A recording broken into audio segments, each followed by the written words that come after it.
एक समय था जब बायजूस को भारत की सबसे बड़ी और सबसे सफल एडटेक कंपनी माना जाता था। ये कंपनी छात्रों और अभिभावकों के बीच ऑनलाइन शिक्षा का सबसे प्रभावशाली मंच बन चुकी थी। बायजू रविंद्रन, जिन्हें इस कंपनी की नींव रखी थी, अपने अनोखे शिक्षण शैली और बिजनेस मॉडल के कारण हर घर में पहचाने जाने लगे थे। 2006 में उन्होंने टीचिंग की दुनिया में कदम रखा और कुछ दोस्तों को कैट परीक्षा की तैयारी कराने से शुरुआत की।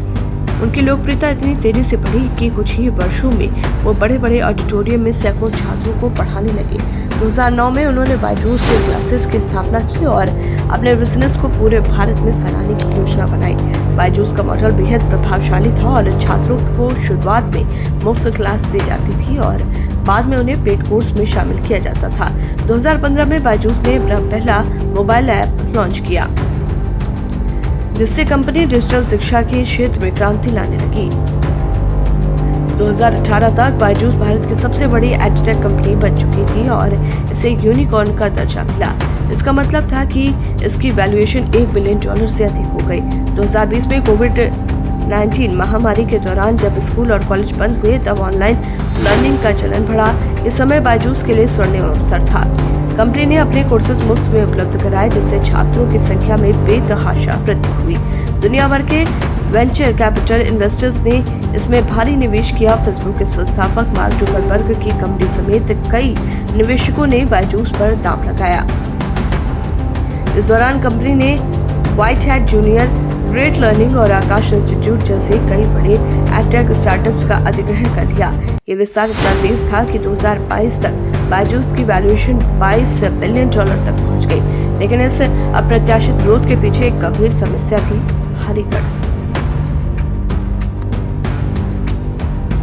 बायजूस की गिरावट की असली शुरुआत तब हुई जब महामारी के बाद स्कूल और कॉलेज फिर से खुल गए।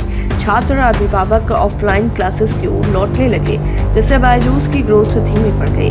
इसके बावजूद कंपनी ने अपनी रणनीति नहीं बदली और आक्रामक सेल्स पिच पर निर्भर रही। सेल्स टीम पर दबाव बनाया जाने लगा कि वो हर हाल में माता पिता को कोर्सेज खरीदने के लिए मजबूर करे।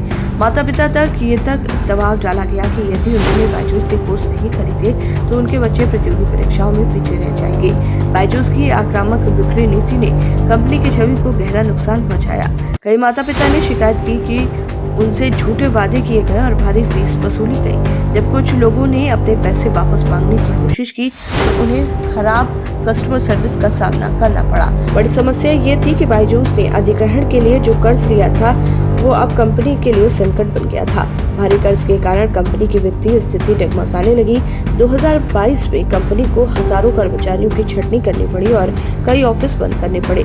अमेरिकी कंपनी ने बायजूस पर लोन डिफॉल्ट और टर्म्स वायलेशन के आरोप लगाए, जिससे कंपनी की साख को नुकसान पहुंचा।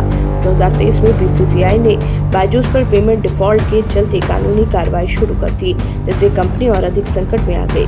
2023 आते आते बायजूस की वैल्यूएशन लगभग 99% तक गिर चुकी थी।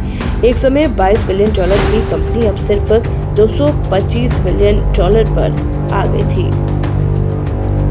कंपनी के पास अब सीमित संसाधन बचे थे और उसे अपने कर्ज की अदायगी के लिए संघर्ष करना पड़ रहा था। इस स्थिति से निपटने के लिए बायजूस ने अपने यूएस आधारित लर्निंग प्लेटफॉर्म एपिक को बेचना शुरू कर दिया और अन्य स्टार्टअप्स को भी बेचने की योजना बनाई। बायजूस के सामने सबसे बड़ी चुनौती उसकी खोई हुई विश्वसनीयता को वापस पाना है। कंपनी को अपने बिजनेस मॉडल में बड़े बदलाव करने होंगे और छात्रों और उनके माता पिता के साथ पारदर्शिता बनाए रखनी होगी। साथ ही कंपनी को अपने कर्ज को नियंत्रित करने और वित्तीय स्थिरता हासिल करने के लिए ठोस कदम उठाने होंगे।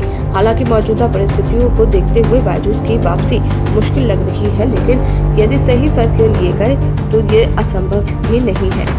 बायजूस का पतन एक महत्वपूर्ण उदाहरण है कि कैसे एक सफल कंपनी गलत वित्तीय निर्णयों और आक्रामक बिजनेस रणनीतियों के कारण बर्बाद हो सकती है।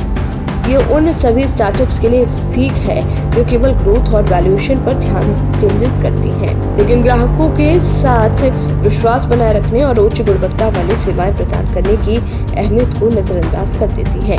बायजूस की कहानी हमें ये भी सिखाती है कि शिक्षा का उद्देश्य केवल मुनाफा कमाना नहीं होना चाहिए, बल्कि छात्रों के भविष्य को संवारना भी होना चाहिए।